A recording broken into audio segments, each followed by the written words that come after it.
ladies and gentlemen. Sorry I'm not there with you. You should have by now finished your vocab sentences and submitted those. Up next, I want to talk to you a little bit about theme, our next literary element, actually our last literary element for this unit. So we've already gone over plot, characterization, conflict, point of view, figurative language, tone and mood, and today we're doing theme. So click on this Nearpod. Normally I would lead you through it, but obviously I'm not there. So some of this stuff doesn't really apply since you're doing it on your own, but just click along with me now. So to review from yesterday, tone and mood are not the same thing. So for example, if you look over that paragraph, you can pause this. Think about how you would describe the tone of this passage. You look at the words like grueling and exhausting.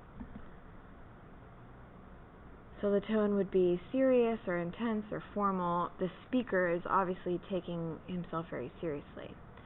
Versus the mood, you would look at the topic of this, and he's getting ready for a pie eating contest. So the mood would be more playful or silly, because it's kind of silly to use sheer determination to prepare for a pie eating contest. Alright, so that's what we talked about before.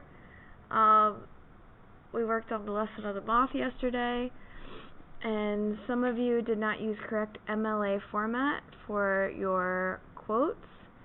So fill this out and send it in to me. The mood of the lesson of the moth is, give me a mood word, because, give me a reason from the story that you thought it was that mood, and then punctuate this quote in MLA format. You can pause and do that, then you'll hit submit down here.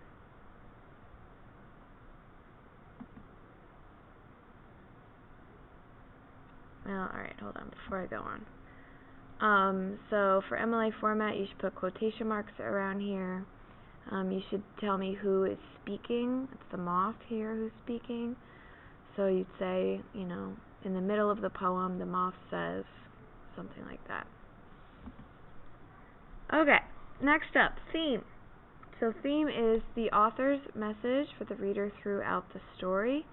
One way that I like to think about this, hold on, that's my lesson plan, is you can take theme and sort of separate it out into the message, okay? So it's the message that the author has for us throughout the story.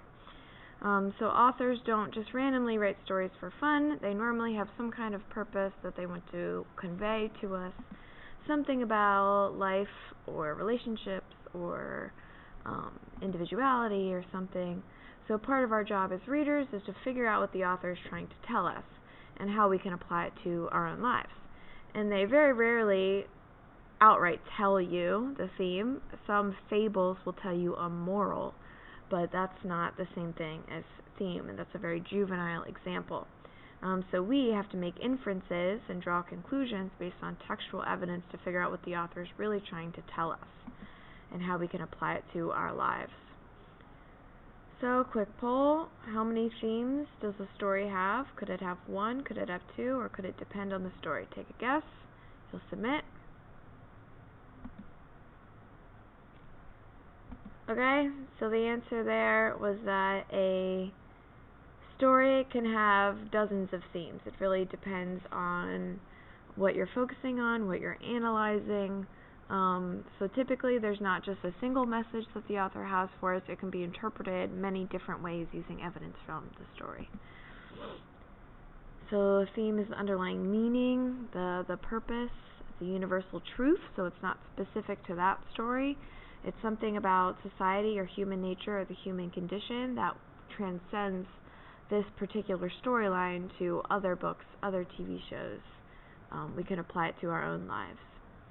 So it's usually based off of a big idea. It's not synonymous with a big idea, though. So it could be about freedom or trust or friendship, but typically it would be what the author is trying to tell us about freedom. That freedom is, a high cost to pay, or that freedom is important, or that freedom is overrated, or whatever the author is really trying to tell us. I have many more big ideas listed in the agenda if you click on theme. So here are some other big ideas: revenge, sacrifice, heroes, consequences. All of these are examples of some big ideas. So an actual theme would be that topic or that big idea plus the insight the author has about it, what the author is trying to tell us about that topic, and all of that equals a theme. So if I ask you for a theme statement, it's a whole phrase. Quick poll. Can theme be one word, yes or no? Pause and answer, hit submit.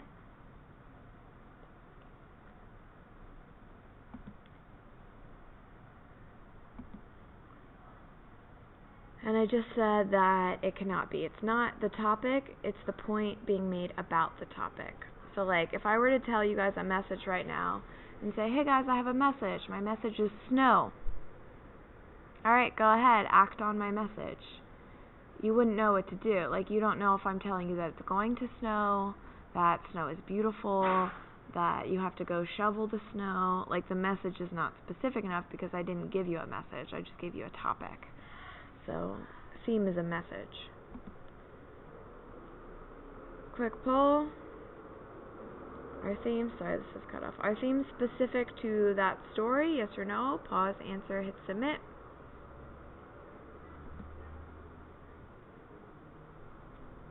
And before this, I said, no, they're universal. They're not specific to the story. So you learn them through a story, but saying that, freedom is worth the price, that's not specific to one story. That applies to veterans, that applies to people in jail, that, whatever it is, whatever the theme is, it applies to other situations. Alright, so tell me one theme from Lamb to the Slaughter. Sorry. So go ahead and write one theme here, preferably not a cliche, and it's a message about some big idea about life that is universal. So go ahead and write one down, send that in. So this is more useful in a class because then once you send it in, we would look at examples. But maybe I can think of some that I can tell you. Let me think of one, but you can't use this one. Alright, so one example might be the importance of thinking empathetically when communicating with others. Because if the husband had done that, things would be different. So don't use that one, tell me a different one. One great way to figure out the theme or to learn it is to look at what the characters do, how they change, or what makes them change, or what lessons they learn, their feelings about what happens, the conflicts they engage in. So looking at the characters is a really good way to determine the theme. Okay, that's all I have for you. So up next, I want you to do the theme practice with a partner. It's a discussion.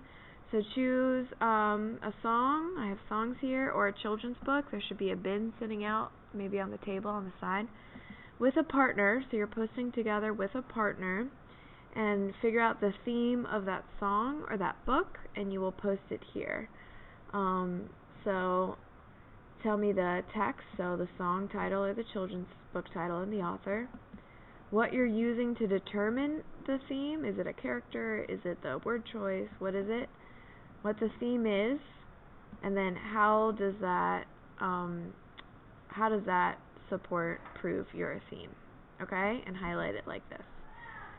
So for example, in The Crucible, the character Reverend Hale demonstrates the theme of the importance of rethinking your own beliefs by etc., etc.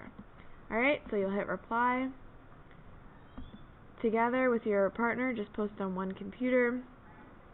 Tell me what you're analyzing, what from the story made you figure out the theme, what the theme is, and how that demonstrates the theme. Highlight the different parts.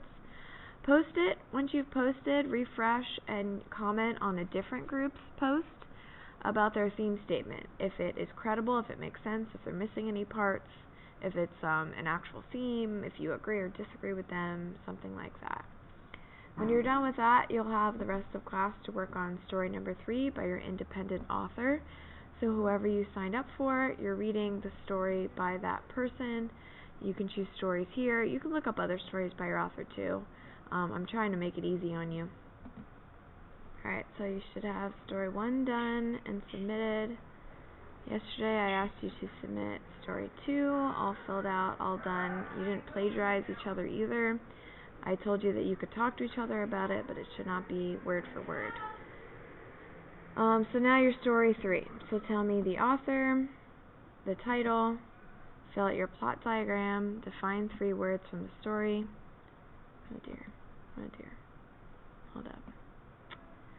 Your new prompt, determine and analyze how the point of view of the story aids in the development of the plot and tone. And then a new creative response option. So you should have done 2 creative responses. If you used our class one for Lands to the Slaughter, you already did an alternate point of view. Whatever one you did for the group story, maybe you did the video. So now you're choosing one of the other options here, a new option. Okay, if you have questions, you can talk to the sub. I will maybe be checking my email today. I don't know. Otherwise, I can talk to you tomorrow. Have fun. Good luck. See you guys then.